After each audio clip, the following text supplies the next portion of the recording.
la mafia farmacéutica y la mafia psiquiátrica. Unas de las herramientas más destructivas y manipuladora que usa la élite que gobierna este sistema mundano es la industria farmacéutica. Para los planes de la élite, el cual consiste en reducir la población mundial, la farmacéutica juega un papel extremadamente importante, ya que ellos son los que en sus laboratorios crean las enfermedades, y también son los que supuestamente tienen las curas.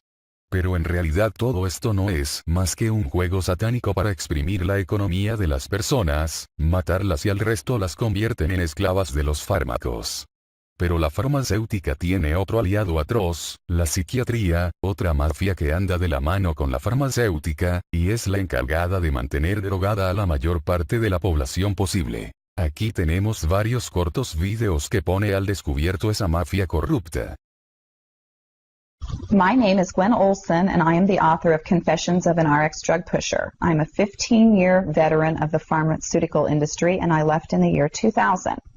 And what I would like to do today is I would like to dispel the myth that the pharmaceutical industry is in the business of health and healing. Because in fact, what the pharmaceutical industry is in the business of doing is disease maintenance and symptoms management. They are not in the business to cure cancer, to cure Alzheimer's, to cure heart disease, because if they were, they would be in the business of putting themselves out of business, and that in fact doesn't make sense. I don't want people thinking that I am a conspiracy theorist, because in fact there is no theory behind what I'm telling you. It's all provable. And what I'm saying is provable is that the pharmaceutical industry doesn't want to cure people. You need to understand, specifically when we're talking about psychiatric drugs in particular, that these are drugs that encourage people to remain customers of the pharmaceutical industry. In fact, you will be told if you're given a drug such as an anxiolytic or an antidepressant or an antipsychotic drug that you may be on the drug for the rest of your life. And very frequently people find that they are on the drugs for a very long period of time, if not permanently, because they're almost impossible to get off of. Some of them can have very serious withdrawal symptoms, and most of them can have extremely serious withdrawal symptoms if they're stopped cold turkey, but some people even experience withdrawal symptoms when they try to titrate or they try to eliminate the drug little by little, day after day. So it's really important to understand the motivation behind all of the current maintenance drugs that are on the market, even, for example, drugs such as cholesterol-lowering drugs. And what we are in fact finding now is that cholesterol drugs are lowering cholesterol excessively and causing other disease states as a consequence. So you need to be careful about trying to take drugs in order to remain healthy, because you're never going to have anyone come to you and tell you that the drugs are always tried against a placebo in clinical trials. What a placebo is a sugar pill. And in fact, many drugs are not found to be much more efficacious than the sugar pill. And in a case in point actually is the recent clinical trials that were released in the meta-analysis that came out of the UK on antidepressants, on the newer SSRI, selective serotonin reuptake inhibitor antidepressants. And what was found was the information that activists and other researchers have known for decades, was that antidepressants are no more effective than placebo, no more effective than sugar pills. But yet there are over 44 million people that have been taking these antidepressants, and a large number of them people that have mild to moderate depressive episodes. In fact, they proved that the antidepressants were not effective in anyone with the exception of some of the most severely depressed patients. And I can tell you from personal experience that there are a number of things that depressed patients can do to improve their mental status aside from drugs that are quite effective, and in fact more effective than placebo. Another recent study that was released showed that exercise was in fact more effective than either placebo or the antidepressant drug that they were compared to. But just like Bill Maher said in his show, you know, we're never going to hear any ads on television that are sponsored by anybody saying, you know, the New England Journal just announced that exercise is twice as effective as antidepressants in curing depression. Ask your doctor if getting your butt off the couch is right for you. You know, you're never going to get that kind of good information, fair, balanced information, as long as pharma is funding the major TV stations, the advertising that supports those television stations, the major journals, and all of the advertising that supports the major journals.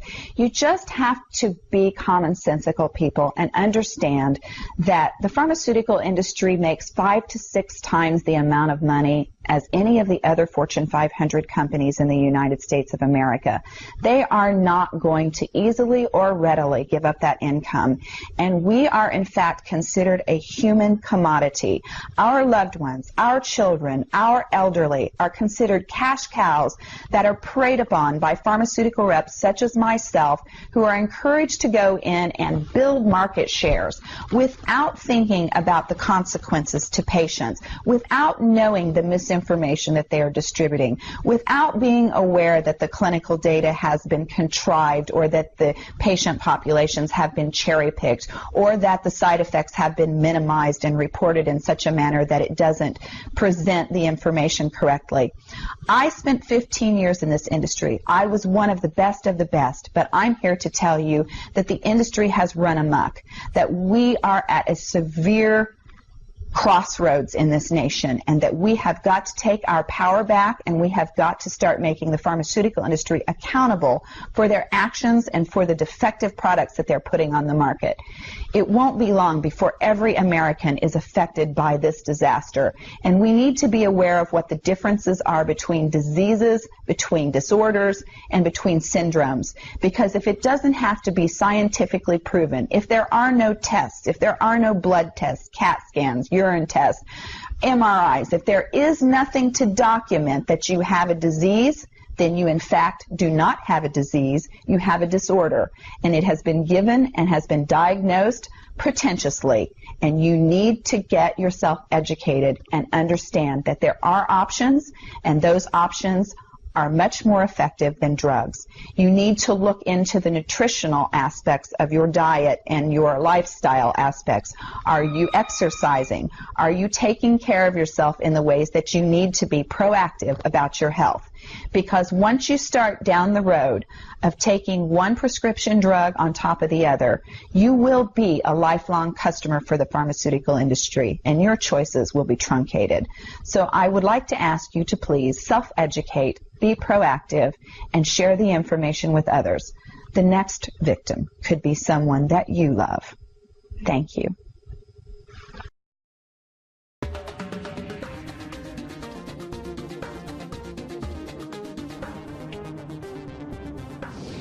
Si en los años 70 la industria farmacéutica creaba medicamentos para combatir las enfermedades, en los últimos años la situación se ha invertido. La industria crea enfermedades para luego vender medicamentos. Se persuade a las personas de que la enfermedad existe y acto seguido se les vende una cura. El colesterol, la menopausia, la osteoporosis, todas estas son enfermedades creadas.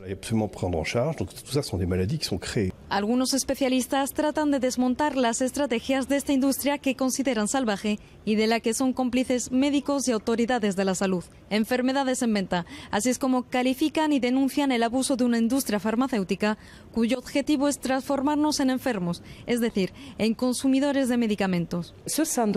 Como asegura esta filósofa francesa, estos medicamentos llamados blockbuster, éxitos de venta, se introducen en el mercado a través de una campaña de sensibilización. No venden directamente el medicamento, es puro marketing. Luego se invita a médicos investigadores a congresos para explicarles esta nueva enfermedad. La media de consumo de medicamentos y productos farmacéuticos es de 530 euros al año por cada ciudadano francés, una cifra que aumenta cada año más rápido que el Producto Interior Bruto del país. Se estima que un 60% de los medicamentos son inútiles. Francia consume 30 millones de euros en medicamentos, mientras que países como Inglaterra o Alemania gastan la mitad. Cada año hay 20.000 muertos por accidentes relacionados con los medicamentos y 100.000 personas hospitalizadas por la misma razón. Es la gran patología del medicamento. El escándalo Mediator a principios de 2012 volvió a poner en tela de juicio las agencias de evaluación de medicamentos. El fundador de los laboratorios Servier, fabricante desde hace más de 30 años del fármaco para personas diabéticas, fue acusado de la muerte de 1.300 personas debido a sus efectos secundarios. 3 años más tarde, los afectados todavía esperan una respuesta de la justicia. En 1976, Henry Gertzen, director de la empresa farmacéutica Merck, aseguró que su sueño era crear medicamentos para personas sanas, un sueño hecho realidad. La industria farmacéutica se ha convertido en uno de los sectores económicos más lucrativos, que mueve al año cerca de 634.000 millones de euros. Natalia Román, Hispan TV, París. Según los psiquiatras de la Organización Mundial de la Salud, 450 millones de personas en el mundo tienen un trastorno mental. 3 veces las poblaciones metropolitanas de Tokio, Nueva York, Los Ángeles, Londres, París, la Ciudad de México, Mumbai, Milán, Madrid, Toronto, Washington, Atenas, Melbourne, Hong Kong, Singapur, Roma y Berlín combinadas. ¿Hay realmente esta cantidad de enfermos mentales o es solo un caso de buen marketing?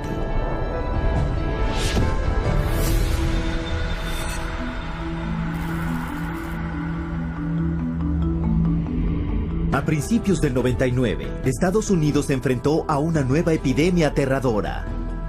Te sonrojas, sudas, tiemblas, te resulta difícil respirar, decían los pósters. Con el eslogan, imagina ser alérgico a la gente. La enfermedad era el trastorno de ansiedad social, TAS o SAD en inglés, y se afirmaba que afectaba al 13,3% de la población americana. Y para saber más, se instruía a los lectores a contactar con un grupo, la Coalición del Trastorno de Ansiedad Social. Lo que al público no se le dijo era que tanto la coalición como la campaña las había creado una agencia de relaciones públicas y era financiada por una empresa farmacéutica.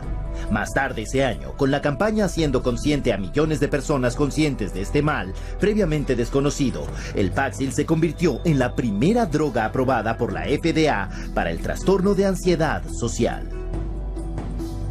Psiquiatras como Jack Gorman, de la Universidad de Columbia, y Murray Stein, de la Universidad de California en San Diego, firmaron como los líderes para la campaña de Paxil. Y en 3 años, Paxil se disparó desde la 3ª posición en su clase a ser la primera. El director de producto de Paxil alardearía más tarde: el sueño de cada hombre de marketing es encontrar un mercado no identificado, desconocido y desarrollarlo. Eso es lo que pudimos hacer con el trastorno de ansiedad social. La competición del Paxil se fijó en esto. Ese mismo año, Pfizer consiguió la aprobación de la FDA para vender su antidepresivo Zoloft para el tratamiento del trastorno del estrés postraumático. Contrataron también una firma de relaciones públicas para crear su propio grupo de líderes psiquiátricos y les pagaron para difundir sus noticias sobre el trastorno. Esta campaña afirmaría que 1 de cada 13 personas desarrollaba este trastorno en su vida. Y esto incluía a quien viera un acto de violencia, un desastre natural o un evento angustioso. Y como con Paxil, las ventas del Zoloft subieron por las nubes. For the psychiatric drugs, the goal is to have as many people on them as possible. So the way to do that is to convince normal people that they have some defect or mental disease or condition that requires treatment. So I mean that's the way they do it. They hire these big marketing companies that come up with these campaigns. We're going to tell you about your disease so that you can lead a happier, healthier life. Oh, and by the way, we have a drug too that helps to treat this disease. Esta práctica de vender la enfermedad se conoce como la compraventa de la enfermedad, una expresión que definió el periodista Lynn Payer como intentar convencer a gente que está esencialmente bien de que están enfermos, o gente ligeramente enferma de que están muy enfermos. En Madison Avenue, la compraventa de la enfermedad se logra con una estrategia de clasificar la condición, donde la enfermedad mental se vende igual que los coches, la cerveza o el detergente de ropa. Y de acuerdo con el mayor gurú de Nueva York, Vince Parry, no hay una categoría terapéutica que acepte mejor la clasificación que el campo de la ansiedad y la depresión, donde la enfermedad raramente se basa en síntomas mensurables y por lo tanto abierta a la definición conceptual. Parry sugiere entonces a los ejecutivos 3 estrategias principales para lo que él llamó el fomento de la creación de enfermedades psiquiátricas. La primera es elevar la importancia de una condición o hacer que el público crea que un problema es mucho peor y mucho más extendido de lo que realmente es. Antes de la introducción de los antidepresivos SSRI, la depresión se consideraba, incluso para los psiquiatras, que afectaba a solo 100 de cada millón de personas. Desde entonces, las estimaciones han subido a tanto como 100,000 por 1,000,000. Un aumento de 1000 veces. El resultado es que más o menos el 10% de los americanos, unas 27 millones de personas, toma antidepresivos hoy en día, el doble que en 1996. Very good marketing. That all, expressions of human emotion, deep sadness and fear and anger and whatever else they happen to be, are now classified as, a major problem, a psychiatric problem, a psychological problem that needs to be dealt with drugs. Otra enfermedad psiquiátrica, el trastorno bipolar, se consideraba raro, afectando solo a una décima parte del 1% cuando se introdujo en el DSM-3. Hoy se afirma que un 10% de la población, 100 veces el número original, tiene esa condición. El trastorno bipolar pediátrico no estaba enumerado siquiera en el DSM cuando el psiquiatra de Harvard, Dr. Joseph Biederman, empezó a publicar estudios afirmando que los cambios de ánimo en los niños no eran comportamientos normales, sino que en realidad eran enfermedades mentales. La campaña de ventas de la enfermedad de Biederman funcionó. Solo en la última década, el índice de niños con bipolar ha subido un 4000%. Pero lo que no se le dijo a los padres era que 25 empresas farmacéuticas distintas habían garantizado el trabajo de Biederman. La extensión de su influencia no se reveló hasta que una investigación del Senado en 2008 expuso a Biederman por no informar de más de $1.600.000 en ingreso farmacéutico. Pero estas revelaciones no tuvieron efecto en la psiquiatría. El bipolar pediátrico sigue siendo aceptado ampliamente en la comunidad psiquiátrica. These labels are being applied to younger and younger children, which I think is really, a sad case. Not sure I agree with any of those labels to begin with, but let alone for them to be applied universally to young kids. This idea that childhood itself is a psychiatric disease is simply based off some completely unsubstantiated idea that got printed in the psychiatric manual, and there's no science behind it whatsoever. La venta de la enfermedad, estrategia número 2, redefinir una condición existente. Esta táctica toma un estado de ánimo normal y lo redefine como una enfermedad psiquiátrica que ahora tiene que tratarse con drogas. Ejemplo, la tristeza invernal. Una condición mental común relacionada con la falta de sol en los meses de invierno, pero redefinida por los psiquiatras como el trastorno afectivo estacional, una enfermedad psiquiátrica que requiere tratamiento psiquiátrico. Otro ejemplo, consideremos el cambio de emociones en la menstruación de la mujer, creada por los psiquiatras como trastorno disfórico premenstrual. Una enfermedad mental descubierta no en el laboratorio, sino en el departamento de marketing del fabricante de drogas Eli Lilly. When Prozac patent came up, they realized they needed to come up with some sort of new to keep the money rolling in, and they came up with a new disorder. They just made it out of thin air. The premenstrual dysphoric disorder, the PMDD, and then the new wonder drug, which was Serafem. Which, if you look at Serafem on the back of the label, it just says this is Prozac. And they were able to keep that patent so that nobody else could make it, so that they could keep that money rolling in. Many of the drugs today are simply drugs repackaged. They're drugs that had a patent and now are generic, or now get called something else, or they decide now to use them for something else. Estrategia número 3 para la venta de enfermedad. Crear una condición nueva para una necesidad del mercado no satisfecha. Ejemplo, trastorno de ir de compras compulsivo, promocionado por el psiquiatra Dr. Jack Gorman. En sus apariciones ante el público, se citaba un estudio reciente que afirmaba que hasta 20 millones de americanos, 90% de ellos mujeres, podía tener el problema. Lo que no reveló era que el estudio fue financiado por los laboratorios Forest, fabricantes del antidepresivo Celexa, y que él era un asesor pagado para por lo menos 13 firmas farmacéuticas, incluyendo Forest. La mayoría de los consumidores no ha oído hablar del concepto del marketing de la enfermedad para sacar beneficio, pero para los que están en la publicidad y los fármacos es bien conocido. Un informe de 2005 de comprensión de la empresa Reuters para ejecutivos de compañías farmacéuticas observa que la capacidad de crear nuevos mercados de enfermedades aporta una cantidad indecible de miles de millones de ventas de fármacos y que los próximos años presenciarán todavía más creación de enfermedad patrocinada por las corporaciones. If I can't get along with my husband, take a drug. If I'm feeling a little depressed, take a drug. If I can't study properly, take a drug. We've become a fast food, what I call a fast food, fast drug society. Uno podría entonces preguntar, ¿hay alguien cuestionando este aumento extremadamente cuestionable y científicamente no probado de diagnósticos mentales? En abril de 2006, el diario médico británico encontró sin querer, cuando publicaron un estudio pionero que anunciaba una enfermedad psiquiátrica recién descubierta, el trastorno de deficiencia motivacional o MODED. Se caracterizaba por letargo y una indisposición para trabajar. Se afirmó que MODED afectaba a millones. Pero cuando los medios de comunicación por todo el mundo transmitieron las noticias sin cuestionarlas, el diario dijo la verdad. El estudio era parte de la edición de su Día de los Inocentes. Pero el chiste demostró el punto. La venta de la enfermedad funciona. Incluso gente sin enfermedades mentales pueden ser consideradas en riesgo y que se les recomiende un tratamiento de drogas.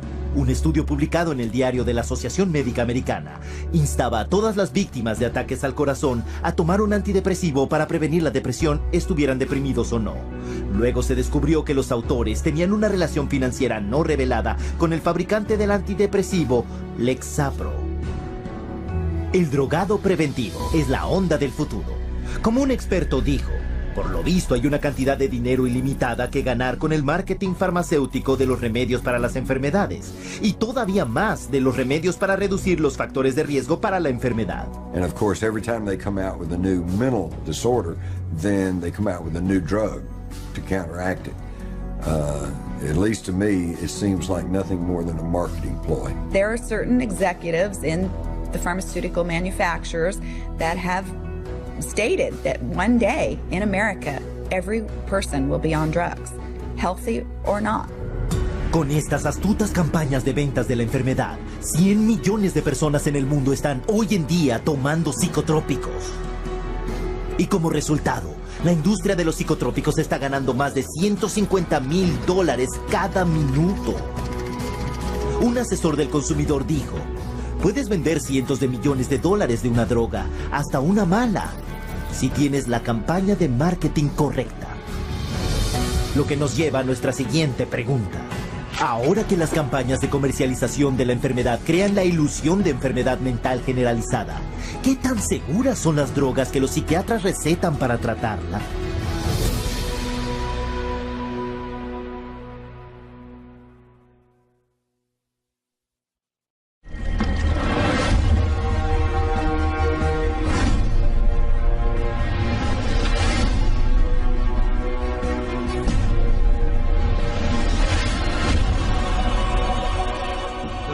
Authorities tell a mother, as you already heard, that her son is sick and needs to be on drugs. How in the world is she to know that that is simply a lie?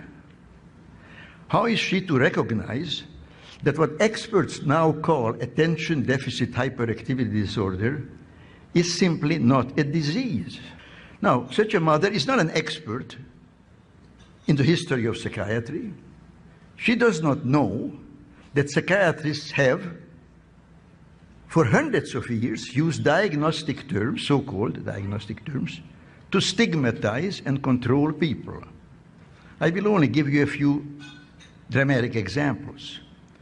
When black slaves in the South ran away to freedom, it wasn't that they wanted to be free. They suffered from a disease called drapetomania. From drapetes, runaway slave, and mania. I'm not making this up. This was a legitimate diagnosis, just like attention deficit disorder is. Women, half the population of mankind, of course, if they were foolish enough to rebel against domination by men, well, then they had a serious disease called hysteria, which was due to their wandering womb. Now, none of those behaviors was ever a disease, and of course it's not a disease. But nor is attention deficit disorder a disease. No behavior or misbehavior is a disease or can be a disease. That's not what diseases are. So it doesn't matter how a child behaves. There is nothing to examine. If he's sick, then there must be some objective science to it, which can be diagnosed by physicians and objective tests. So as soon as you go to a doctor, they take a lot of blood and take x-rays. They don't want to hear how you behave. When I went to medical school 60 years ago, there were only a handful of mental diseases. I think there were no more than 6 or 7. Now there are more than 300.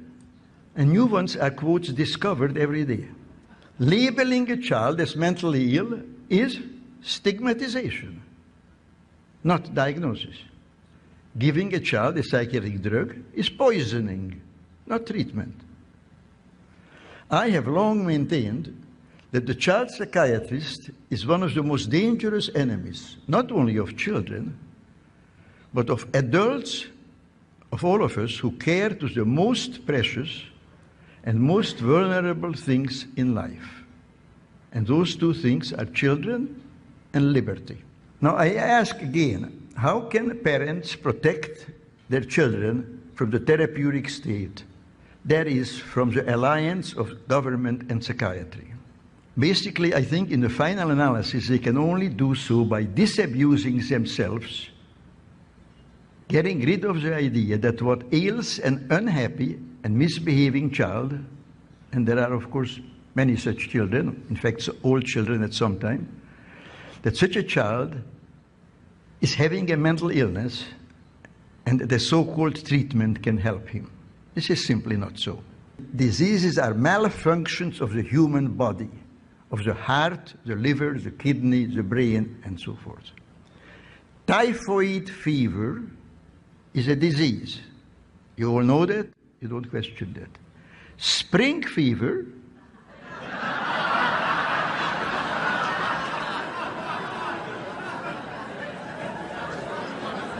all you have to know is English. Spring fever is not a disease. Now, why not? Because we all know that it's a figure of speech, a metaphor, a little piece of poetry. No, so are all mental diseases. Mental disease is a metaphor. The task we set ourselves to combat psychiatric coercion is important. I think it's important. You all think it's important. Not enough people think it's important. It's a noble task, a task in the pursuit of which we must, regardless of obstacles, persevere. Our conscience commands that we do no less.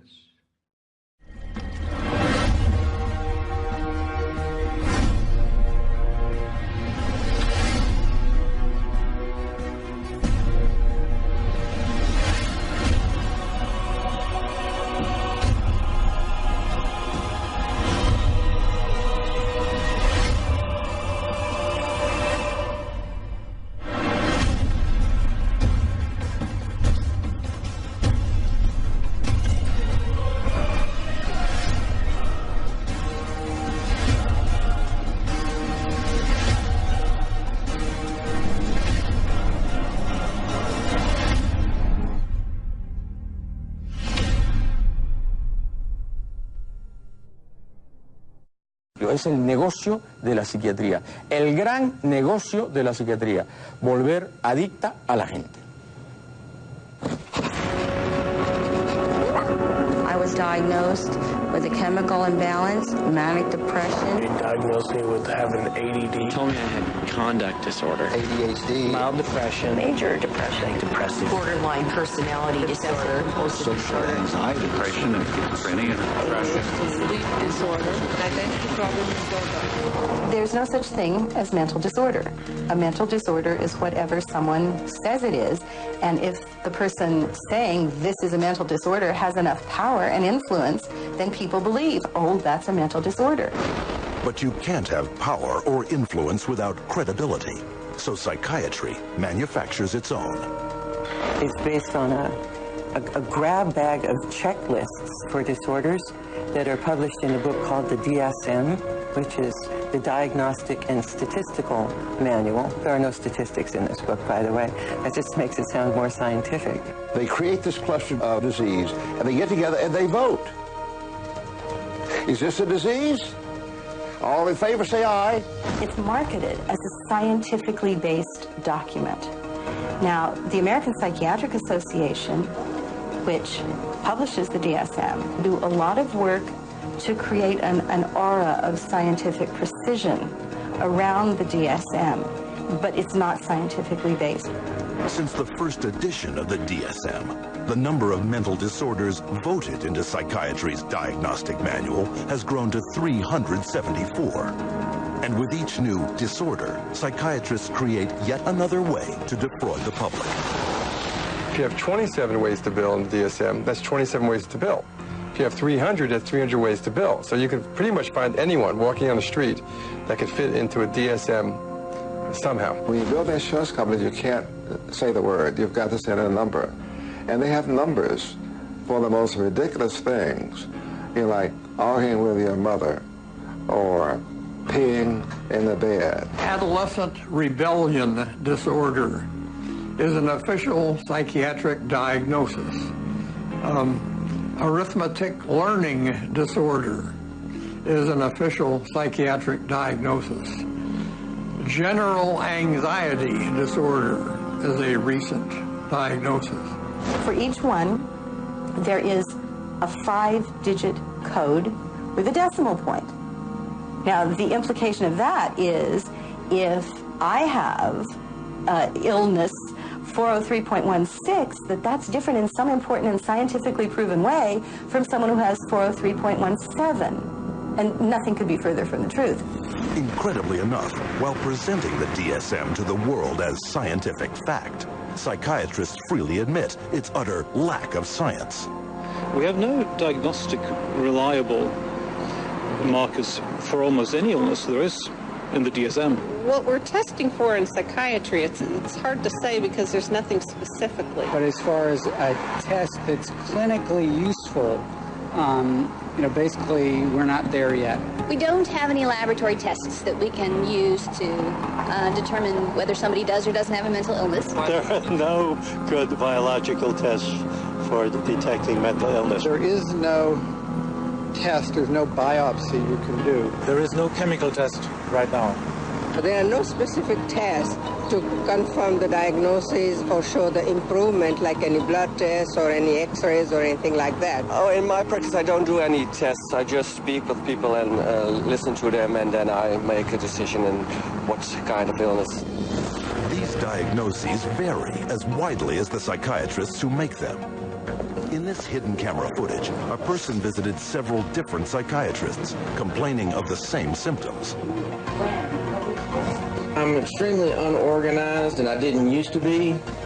It's caused problems in the family. It's caused problems getting, I'm self-employed. So you've got ADD, ADHD, getting depressed, and your depression is bipolar depressed. You have a brain chemistry disorder, and it's probably genetic. You have a lot of the symptoms of depression. So it seems like it is a mixed picture. What that means is like we got some depressive symptoms and some, high symptoms. You're bipolar, I'll need to give you a mood stabilizer. We don't know kind of how it fits.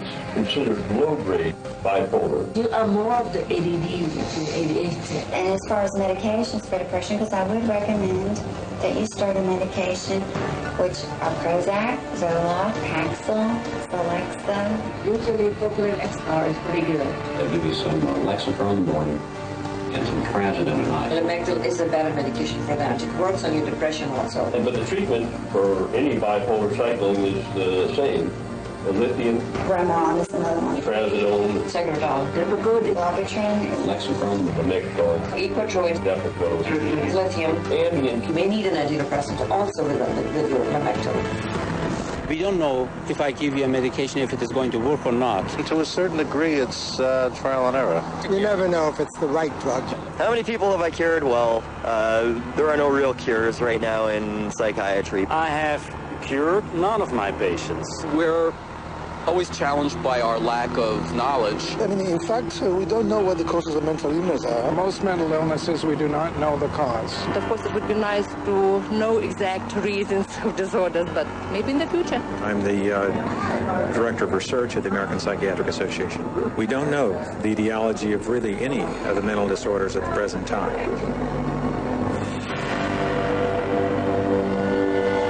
DSM-5 is coming out. It's grown to 10 times its original size, and it labels everybody. I could find 5 diagnoses that would fit you or anybody else. Compare this to the research methods of pathology, a real science that discovers real diseases using a wide variety of precise diagnostic tests. We do millions of laboratory tests as well as the structural examination and the microscopic examination. It's a whole series of applied scientific procedures. In the case of psychiatry, there isn't any laboratory tool that can precisely identify psychiatric disease and allow it to be classified. It's not as if there's some study of tissue or some study of the body or some study of matter. These are all categories which are made up. They're simply made up. They don't exist in nature. They're decided upon by psychiatrists and voted on. Psychiatrists are not the only ones who benefit from the DSM. Wherever you find a psychiatric diagnosis, you'll find a psychiatric drug. The pharmaceutical corporations now contribute enormous sums of money for the education of psychiatric residents and for the support of research by their professors, so that psychiatry today has become in America, has become very largely learning which drug to use with which disease or disorder.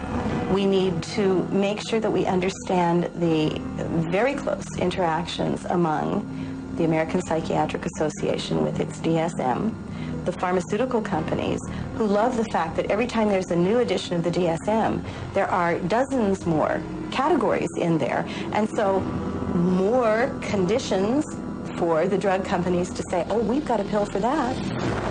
In 2006, a study revealed that 56% of all psychiatrists deciding what disorders to list in the next DSM had financial ties to at least one drug company. Today, we see the consequences. A barrage of drugs, each one targeted at an invented disorder that is backed by an arbitrary diagnosis found in the DSM. The fact that it is couched in the language of science without necessarily having any of the scientific data or underpinnings to justify it is as threatening as anything we've seen today. And psychiatry's latest and most expensive ploy to fool the public by imitating legitimate medicine? Brain scans. We can scan all the brains we want to. The fact that we see changes in different people's brains, changes in functioning, doesn't mean that we've discovered anything that has its origin in the brain. It just means that we're seeing changes, but it doesn't mean that there's something wrong with the brain. Psychiatrists and psychologists use the DSM to label 450 million people worldwide as mentally ill. A total equal to the populations of France, Italy, Germany, Canada, Australia, the United Kingdom, and Russia combined. While sales of the psychiatric drugs they push have topped $27 billion annually, funding from world governments for these patients grows psychiatry $440 billion a year. And much of this money comes from the diagnosis and drugging of our most trusting and vulnerable. Muchas gracias. Esto ha sido todo por hoy. Hasta el próximo domingo.